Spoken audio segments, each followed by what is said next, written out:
இப்போ நம்ம முடிவு பண்ண முடியாது. அதிகாரபூர்வமாக அலுவல் ரீதியாக பார்த்தா அன்புமணி பக்கம் தான் கட்சி இருக்குது அப்படிங்கிற தேர்தல் ஆணையத்தோட முடிவுகள் எல்லாமே தெரிவிக்குது.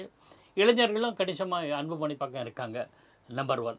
நம்பர் 2, அன்புமணி வந்து பாஜக கடந்த பல ஆண்டுகளாகவே திமுகவுக்கு எதிரான நிலைப்பாட்டை தொடர்ந்து மேற்கொள்கிறார். அதில் ஒரு கன்சிஸ்டன்சி இருக்குது. ஸோ அவர்கிட்ட எந்த ஊசல் இல்லை. அதனால் அவர் மீதான ஒரு நம்பிக்கையும் பரஸ்பரம் இருக்கும் இளைஞர்கள் மத்தியில் இருக்கிறது. 3வது, இந்த அப்பா மகன் பிரிவு சண்டை இருக்குல்ல, ஒருவேளை இது நம்ம பட்டு தான் 2 தனித்தனி அணிகளாக எப்படி எம்ஜிஆர் மறைவுக்கு பிறகு 2 அணியாக அதிமுக பிரிஞ்சதோ, பல கட்டங்களில் எல்லா கட்சியுமே 2ஆக பிரியும். 2ஆக பிரிகிற பட்சத்தில் ராமதாஸ் தலைமையில் ஒரு பாமக வச்சுங்களேன், அன்புமணி தலைமையில் ஒரு பாமகன்னு வச்சுங்களேன். ஒரு விஷயத்தை இதுக்கு முன்னாடி ஒத்துக்கிறேன். அதாவது பாமகவுக்கு பேஸ் ஒன்று, அடிப்படை பேஸ் இருக்குல்ல, அது ஓரளவு கணிசமாக ராமதாஸ் கிட்ட இருக்குது. ஜாதி ஓட்டுகள் சொல்லலாம், அல்லது சமூக ஓட்டு சொல்லலாம், அல்லது பல இடங்களில் அவர் கிரவுண்ட் லெவலில் வேலை செஞ்சுருக்காரு ராமதாஸ். அவரே பல சமயம் சொல்லி நான் பார்க்காத ஊரே கிடையாது அப்படிங்கிறத சொல்லியிருக்காரு. அது எந்த அளவுக்கு பலன் தரும் இல்லைங்கிறது வேறு விஷயம். பட் அதுக்கான தாக்கம் நிச்சயமாக இருக்குங்கிறது அடிப்படை. அப்படி 2ஆக பிரிகிறதுன்னு வச்சுங்களேன், 2ஆக பிரிந்த உடனடியாக ஓரணியில் திடல்வதற்கு வாய்ப்பே கிடையாது. நம்ம பொலிட்டிக்கல் ஹிஸ்ட்ரியை படுத்துக்கிட்டிங்கன்னா, காங்கிரஸ்லேருந்து அஜித் பவாரோட கட்சி சரத்பவாரோட கட்சி பிரிஞ்சுது, தேசியவாத காங்கிரஸ். உடனடி தேர்தலில் அவங்க 2 பேரும் அணியில் இப்போ சேர்ந்துருக்காங்க, பிஜேபி எதிர்ப்பு நிலை என்ற அடிப்படையில். திமுகவிலேருந்து மதிமுக வெளியேறியது. அந்த உடனடி தேர்தலில், இமீடியட்டாக பார்த்த தேர்தலில் திமுகவை எதிர்த்து தான் களம் கண்டது. தோல்வி அடைஞ்சதே பிறகு 99 தான் மக்களவைத் தேர்தலெலாம் ஒன்றா சேர்றாங்க. ஸோ கேப் இருக்குது. தமாக காங்கிரஸ் கட்சியிலேருந்து தமிழ்நாட்டில் வெளியேறியது. 96 தேர்தலில் ஒன்றா இல்லை, அதுக்கு அடுத்த சில தேர்தலில் இல்லை. 2001 சட்டப்பேரவை தேர்தலில் 2 பேரும் ஒரு அணிக்கு வராங்க. So they take time. இந்த உடனடியாக நடக்கிற தேர்தல் 2020 இந்த வருஷம் இன்னும் சில மாதங்கள் நடத்தப்படும் சட்டப்பேரவை தேர்தல். அதில் 2 பேரும் ஒரே அணியில் இருக்க வாய்ப்பில்லை. அதாவது ராம்தாஸ் தலைமையில் ஒரு அணி உருவானால் அந்த அணி இதை பட்டு தான் போடணும். ஏன்னா கடைசி நிமிடத்தில் அப்பாவும் மகனும் சமரசம் ஆகிட்டாங்கன்னா எதுவும் நடக்கலாம் இல்லையா? ஜானகி அம்மையார் வந்து ஒரு கட்டத்தில் ஒரு தேர்தல் நம்ம அது ஆகுமா அப்படின்னு ஒரு எதிர்பார்ப்பே இருந்தால் கூட அந்த விரிசல் அதிகரிக்கிற மாதிரியான ஒரு இருக்கு. இதே நிலைமை 89 இருந்தது. ஒரு தேர்தல் சந்தித்த பிறகுதான் இப்போ ஜானகி அம்மையார் எம்ஜிஆருடைய மனைவி, ஜெயலலிதா வந்து வேற எம்ஜிஆரோட கூட நடிச்சாங்கிறத தவிர வேற இது இல்லை. ஆனால் தேர்தல் களத்தில் தன் அணியை விட ஜானகி அம்மையார் அணி தலைமையிலான அணியை விட அதிகமான இடங்களை பெற்று எதிர்க்கட்சி நிலைக்கு உயர்ந்தது ஜெயலலிதா அணி. கள யதார்த்தத்தை புரிஞ்சவர் ஜானகி அம்மா என்ன பண்ணாங்க, கம்ப்ளீட்டாக ஜெயலலிதா தான் இனிமேல் லீடர்னு ஒத்துக்கிட்டாங்க, விட்டு கொடுத்தாங்க. ஒருவேளை தேர்தல், இதெல்லாம் நம்ம அனுமானம், அது நம்ம அனுமானத்தை தான் சொல்ல முடியும். இந்த தேர்தல் காலத்தை பொறுத்தவரை அன்புமணிக்கு ஒருவேளை சாதகமாக அமைஞ்சதுன்னா இனிமே அன்புமணி தான் அப்படின்னு ராமதாஸ்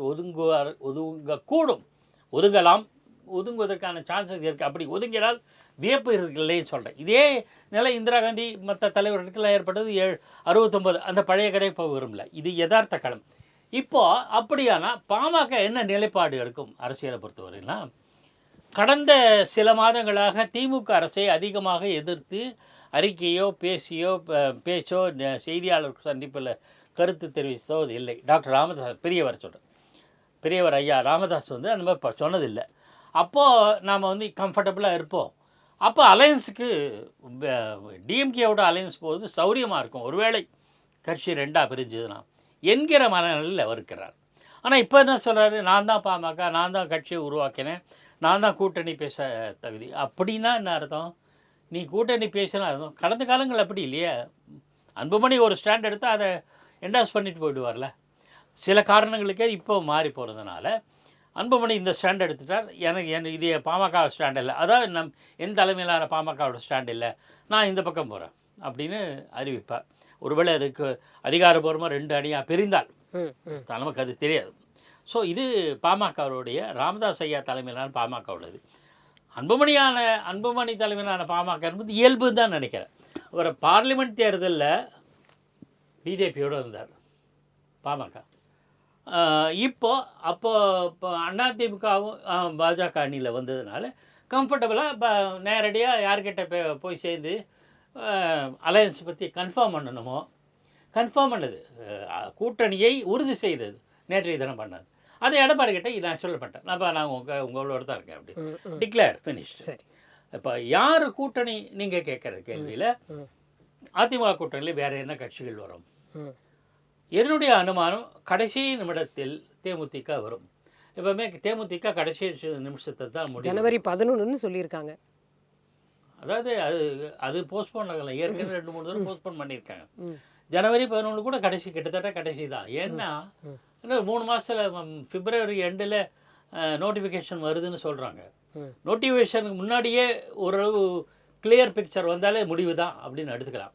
அவர்கள் என்ன எடுப்பார்கள்? என்னோட அனுமானம் 2016 என்று நினைக்கிறேன். இப்போ கலைஞர் கருணாநிதி இருந்தார்ல, 2016 வந்து ஆமா 2011 to 16 டிஎம்கே பீரியட். இல்லை 11-16 வந்து டிஎம்கே ஜெயலலிதா பீரியட் தான். ஆட்சி வந்து ஏடிஎம்கே பீரியட் தான். Sorry 2005 to 11 sorry 2006 to 11. 2011 அதிமுகவோடு தேமுதிக இணைந்து போட்டியிட்டது. அப்போ விஜயகாந்த் இருந்தார். 2016 சட்டப்பேரவை தேர்தலின் போது விஜயகாந்த் எங்கே போவார் அப்படின்ற அதாவது தேமுதிக எங்கே போகும்னு முடிவெடுத்து கடைசியில் என்னாச்சு?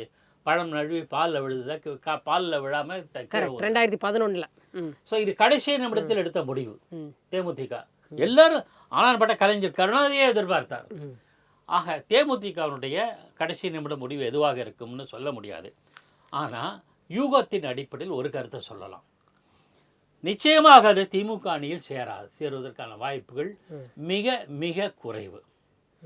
ஏன் அப்படின்னா நேற்றைய தினம் வரையில் யூகமாகவும் ஊடகமாகவும் பேசப்பட்ட காங்கிரஸினுடைய நிலைப்பாடு குழப்பத்தை ஏற்படுது.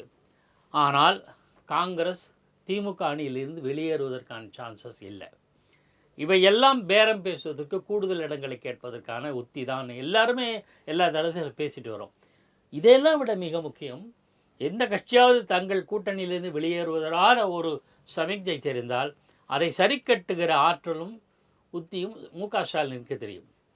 அவர் தான் இதுவரையில் கலைஞர் கருணாநிதியோ செல்வி ஜெயலலிதாவோ எம்ஜிஆரோ கூட கிட்டத்தட்ட ஒரு 10-15 ஆண்டுகள் தொடர்ந்து நீங்க சொல்ற அந்த தேமுதிக பீரியட்லயும் அவர் தான் வந்து ப்ராசஸ் பண்ணிட்டு இருந்தாரு. பழம் நழுவி பாலில் விழுந்துன்னு எதனால சொன்னார் கலைஞர்னா, இங்க பேச்சுவார்த்தை நடந்ததுனாலதான் அந்த பேச்சுவார்த்தை இனிஷியேட் பண்ணதும் ஸ்டாலின் அவர்கள். அப்போதைய தலைவர் கலைஞர் மீறி ஸ்டாலின் பண்ணியிருக்க மாட்டார். அந்த பர்வியூக்கு உட்பட்டுதான் அவர் பண்ணியிருப்பார். ஆனா இப்போது இண்டிபெண்டா ஸ்டாலின் நான் இதுக்கு என்ன உதாரணம்னா 15 ஆண்டுகளாக கூட்டணி திமுக தலைமையிலான கூட்டணியிலிருந்து ஒரு கட்சி கூட வெளியில் போகல. புதுசாக ஒன்றா வந்திருக்கு. இப்போ தமிமுன் அன்சாரி திமுக ஆதரிக்க ஆரம்பிச்சிட்டாரு. அவரும் பேராசிரியர் ஜவஹர்லாலும் பிரிந்தவர்கள். பிரிந்த ரெண்டும் ஒரே பக்கம் வந்தாச்சு. பிரிந்த மற்ற கட்சிகளும் மக்கள் நீதி மையம் அடிஷன் வந்தாச்சு. மக்கள் நீதி மையம் அடிஷன்.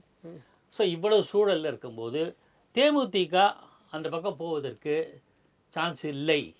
ஏன்னா ஃபுல் ஆயிடுச்சு, ரிசர்வேஷன் ஃபுல் ஆயிடுச்சு, சார்ட் போட்டார். அவங்க இந்த சைட் ராமதாஸ் அவர்களோட பேச்சுவார்த்தை நடத்துகிறாங்க தேமுதிக. அப்போ அவங்களுக்கு ஒரு ஸ்ட்ராட்டஜி இருக்குது அப்படின்னு தானே புரிஞ்சுக்க முடியும். ஏதோ சீட் ஷேரிங் பண்ண முடியக்கூடிய ஒரு ஆப்ஷன் இருக்கிற மாதிரியாக தானே இதை நம்ம பார்க்க முடியும். நான் என்ன சொல்கிறேன், தாவேகாவோட காங்கிரஸ் பேசுறது என்ன உத்தி? சீட் ஷேரிங், பேரம் பேசுவதற்கான உத்தி இல்லை. அதே மாதிரி நீங்கள் போனீங்கன்னா இதெல்லாம் நடக்கும் அப்படின்னு எச்சரிப்பதற்காக கூட இருக்கலாமா? பாமகவோட திமுக பேசுகிற மாதிரி ஒரு இது இருந்தால் விசிகே ஜாக்கிரதை, எந்த நேரத்திலும் பாமக உள்ளே சேர்த்துருவார் என்று பிசிகேக்கு மறைமுகமான எச்சரிக்கை இருக்கும். மற்ற கட்சிகளோட சேர்த்தா காங்கிரஸ் கூட மறைமுகமாக எச்சரிக்கையாக இருக்கும். இவங்க வந்துட்டாங்க, அவங்களுக்கு கொடுத்துட்டு உங்களுக்கு இடம் இல்லை போங்க. கலைஞர் அளவுக்கு இலக்கிய நயமாக இதயத்தில் இடம்னு சொல்ல மாட்டார். ஆனால் டக்குன்னு செஞ்சுட்டு வாய் மூடிட்டுருவார் ஸ்டாலின். ஆகையினால் தேமுதிக திமுக அணியில் சேருவதற்கான வாய்ப்பு மிக குறைவு என்று நான் கருதுகிறேன். சரி, அப்போ அவங்களுக்கு என்ன ஆப்ஷன்னா 2 இருக்கு. ஒன்று தாவேகா இருக்கு, அல்லது அதிமுக இருக்கு. அது என்னன்னு பார்ப்போம். சரி.